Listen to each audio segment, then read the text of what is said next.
Good morning and welcome back to Rise and Shine. As we promised, we have the guest session starting right now. And as you know, as you're well aware, international relations for a country is quite imminent and also quite very important when it comes to a growth of an economy, and especially for a country like Sri Lanka, who are centered and also especially placed in a globe where we are in a strategic position. And also, when it comes to that international relations, a bigger part of this role is played by the civil servants of international civil servants in the country. So today we are here to speak about an association formed of the former international civil servants, known as the Association of Former International Civil Servants of Sri Lanka. And to speak of that and also speak about this about their services, we have Dr. Nimal Arachi, President of the Association of Former International Civil Servants. Good morning, sir. Good morning. And also we have Dr. Nihal Abesundara, former WHO representative for Bangladesh and Nepal, joining with us today to speak extensively on this subject. Good morning to both of you, and good to have you on board as well. So I'll turn to Dr. Nihal Abesundara first and speak to regarding ask you what exactly this association is and what it does. Well, thank you very much for having both of us here.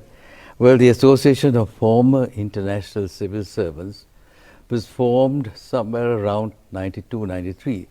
And for this, I must really thank Mr. Earl Samarsinghe, who was a UNESCO member of UNESCO in Paris for about 15 years.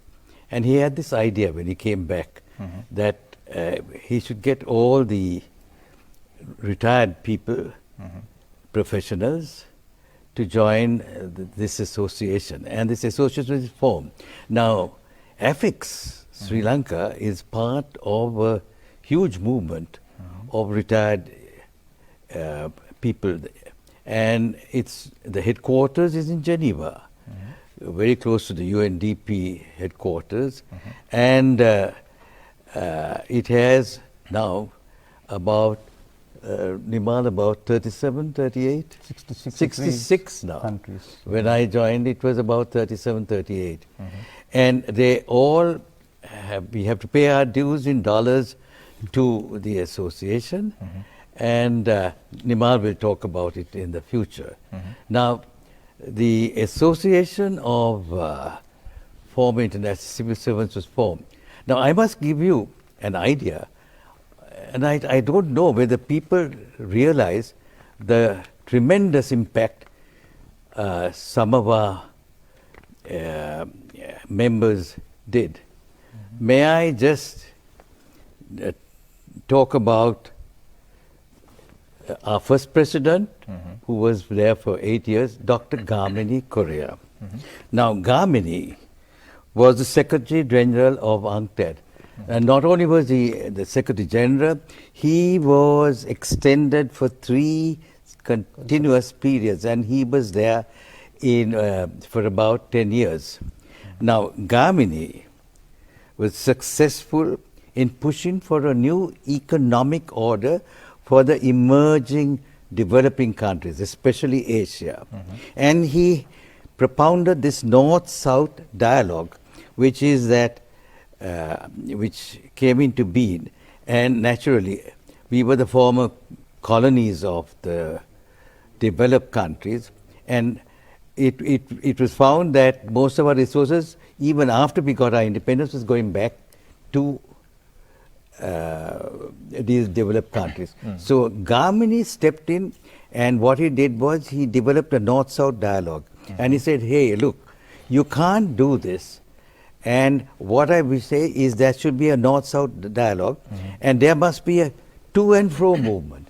Right. And things must go from our developing countries because they have just emerged there. And for that, he propounded the interest where the developing countries could move.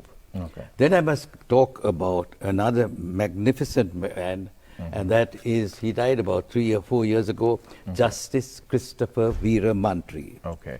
And also we can speak about the fact that we also celebrated the 25th anniversary recently. 25th anniversary recently. Now, Christopher Veeramantri was elevated in Sri Lanka to a Supreme Court justice. He was then elected to the prestigious International Court of Justice as vice president, and he was also acting president of the ICJ. In two landmark judgments made by him in the Danube Dams case and the legality of the threat of the use of nuclear weapons advisory, he brought Sri Lanka's ancient irrigation and tank systems as one of the best examples in the world of sustainable development. So he probably was the first guy to talk about sustainable development. Okay. And now UN is always talking about so many goals, 16, and 16 so goals. many primary goals which could come out. Okay. Now, just two things I must tell about Justice Veeramantri. He, in his second judgment, he gave a dissenting opinion, which was, they say, a magnificent illustration of Grotian jurisprudence at its finest. Okay. So these are the former presidents of the Yes. organization. So And also the Danube Dams. Okay. So these were magnificent things. But before that, he had to retire, and he came back to Sri Lanka. And you know what else he did when he came to Sri Lanka. Yes, Exactly. Doctor. So with that, we would like to also sort of divert the question towards the 25th anniversary a bit to talk on that aspect, Yes. because we do know that the 25th anniversary was celebrated.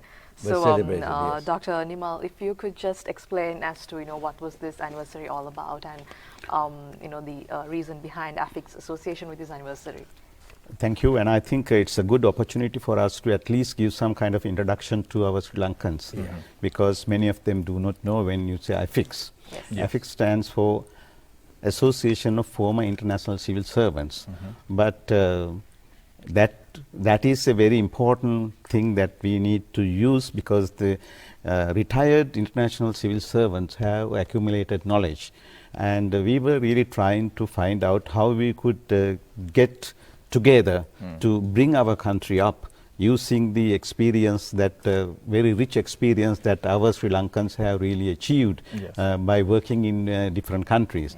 Now, when we talk about the AFICS 25th anniversary, as Dr. Nihala Besundara mentioned, the first one was in 1992, but 1996 AFICS was registered in the FAFICS. So I need to talk about FAFICS also a couple of words. But this one is the most important thing to say, that you can see that the globe-like thing, and in the globe you have all the different kind of international organization that has been improved and developed and expanded. That is why still it is going on expansion, and I will talk about it also in regard to the work that we are doing in internationally. Now this 25th anniversary, I wanted to have this special occasion because I was elected for the president last year, and then I thought that I should make use of this opportunity because this is our 25th anniversary. So that is why we produced this to give some information to the Sri Lankans as well as the 63 countries, AFICS countries in the world.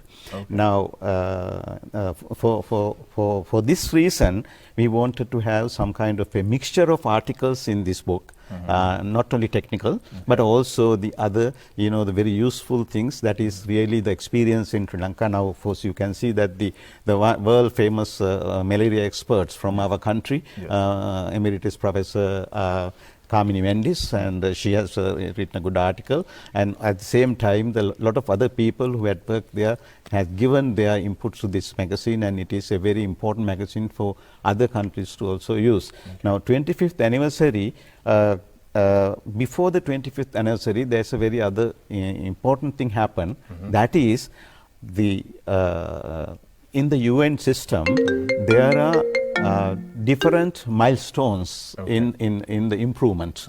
When I joined the UN, it was 1990. So at that time, the first person who explained to the world and brought the whole head of states into New York is Mr. James Grant. He is the executive director for UNICEF. So, and I joined UNICEF from I studied at Cornell, and from New York I joined UNICEF, and then at that time he was the executive he is the person who conceptualized that we cannot resolve these humankind problems without having the head of states blessings and support. Okay. So we may have funds, but these funds cannot be spent on useful things without having their support. Right. So it is called World Summit for Children.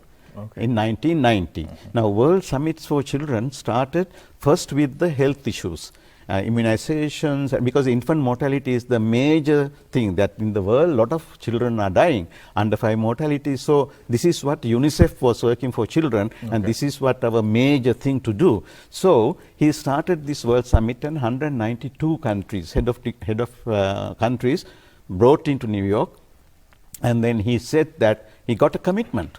Said that all the countries should achieve these targets, giving the different countries level of infant mortality, under 5 mortality, maternal mortality, all these mortalities first addressed at that time. So that then it is only the 1990 to 2000. Now, when the UN was working on the world development, they found that there are new things came up. HIV/AIDS came up, different kind of diseases came up, and the malaria was hitting the people, and a lot of other things came up. And then also it also related to the people's girls' education, and the lot of other issues that needs to develop the humankind. Therefore, in 2000 they started Millennium Development Goals, and it based on the framework that Mr. James Grant has prepared. Now, Millennium Development Goals, there were 8 Millennium Development Goals, and then 8 Millennium Development Goals started and then used the same framework with all the 193 countries at that point of time, and to get the promise and signature that they are committed to do something for their country to develop this, right? Now, very interesting thing happened at the next milestone. That is in the 2010, they were really analyzing and found there are so many things going on, the trafficking, drugs, and a lot of issues which were not in the past. This is in the global context. Global center. So, therefore, they had gone into it, have the international discussion in various fora, and then what happened was that 2015, before even started 2020, they got together and they increased the number of targets and the goals, and which is called Sustainable Development Goals. Now, from 8 millennium goals to 18. Sustainable Development Goals 17 and 171 targets. So what this means? This means is that there were a lot of challenges increase in the world, and then you also have everything under sun on earth has to be now addressed. Therefore, this has really increased into 17 goals, including everything. That means we have now opportunity to address the relevant problems to each country. My idea is to bring this forward, is to make sure Sri Lanka is in a very high position. When James Grant was identifying this country, when Dr. Atapattu was the Minister of Health, that this country is with a very low per capita income, the very high level of social and health status. Our maternal mortality is world record. I was working in Sudan, is 370 for 100 million. Now here, 100,000. Here in Sri Lanka, it's 12 or 17. So in contrast to the present and the past, yes. Difference. So that is why I wanted now to identify what could be the best things that we could do to bring Sri Lanka up, because Sri Lanka has a lot of developed areas, but still we are having a lot of other problems. So that is why I think I want to do it. Could I step in?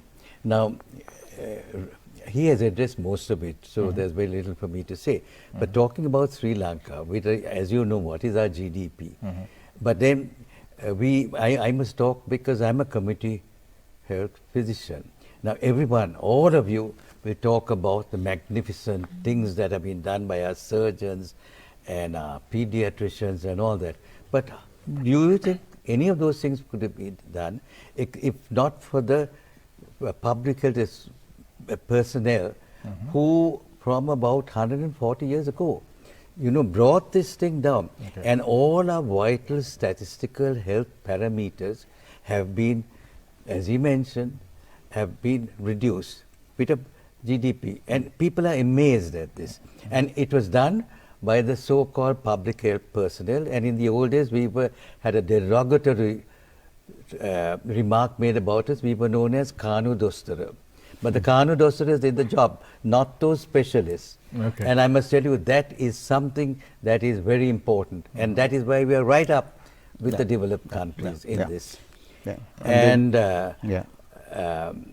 in addition to this, let me tell you, I mean, look at the people that we have produced. I mentioned Christopher Meera Mantri. Then we had the other people like Victor Santiapille, name it. You see, these people did enormous amount of good for us. And not only they, everyone else in their own field, they added things, and they were administrators, they were technical advisors, and the Sri Lankans were right up there. And over to you. Yeah. Now I wanted to get into the point now. At least this is a critical juncture in development, not only in the globe but also in Sri Lanka too. Okay. And I told you that there were different milestones in the system of UN, how it works. And 1st January 2019, the new reforms of the United Nations system introduced. Okay. And at the same time, the RC, that is the resident coordinator for Sri Lanka, Ms. Hannah Singer, who has been appointed. So we are getting a very good, unprecedented level of opportunity for us to now get together and make very special arrangements to bring our Sri Lankan humankind up. Now, therefore, I had the opportunity to invite her for the UN commemorative dinner, and she made a very good speech there, and we include that in this one. And her speech, she said that now new reform says that only one person is directly reporting to the Secretary General. Now Guterres is the now new Secretary General, and she is now directly relating. And then she has no any other thing. All the other 22 UN agencies in Sri Lanka and working under her. And she will be able to decide if it is a nutrition problem. She can call WFP, she can call WHO, she can call UNICEF, all the related agencies, and say, look, we need to do this, and we have to set these goals, and we have to achieve this. Now she will be able to coordinate it with them. Of course, they have connections with their headquarters and things, but this is a different way. I see this is a golden opportunity. Right. Because we have we have this opportunity to relate, and she also mentioned that she is looking forward to work very closely with AFICS, because she has realized that this is the best thing that she could do, because former international civil servants who had a lot of experience, and then therefore that could be used to address some of the problems. Okay. Not all the problems in Sri Lanka, but there are problems that related to Sri Lanka. So therefore it is a good opportunity, and I thought this is the best thing for us to do, is to bring this to the knowledge of our educated intelligence people in Sri Lanka, to make sure that please get together. We have to get together and do something to make sure our low infant mortality.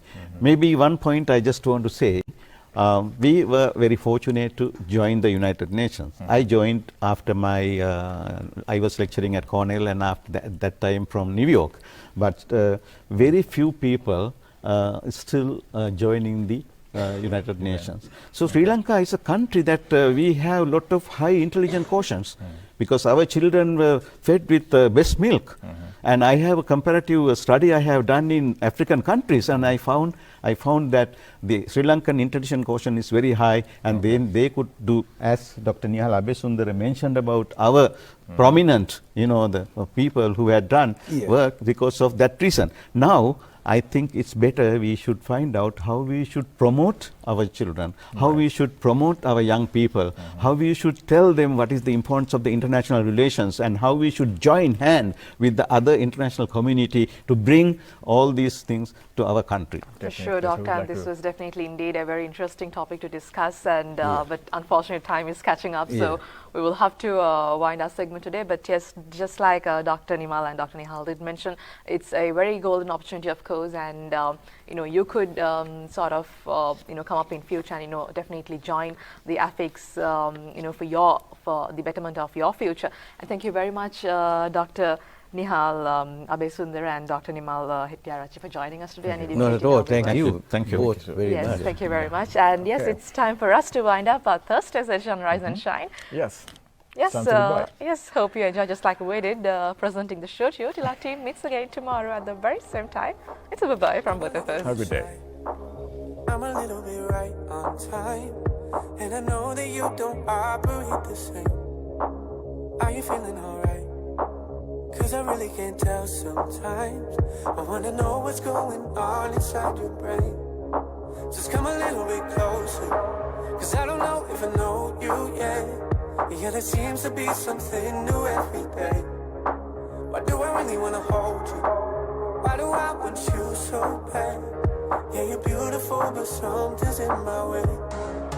Yeah, we started with a good night, then it turned to day. Never thought that we would ever say the things we say to each other, but we're here just staring face to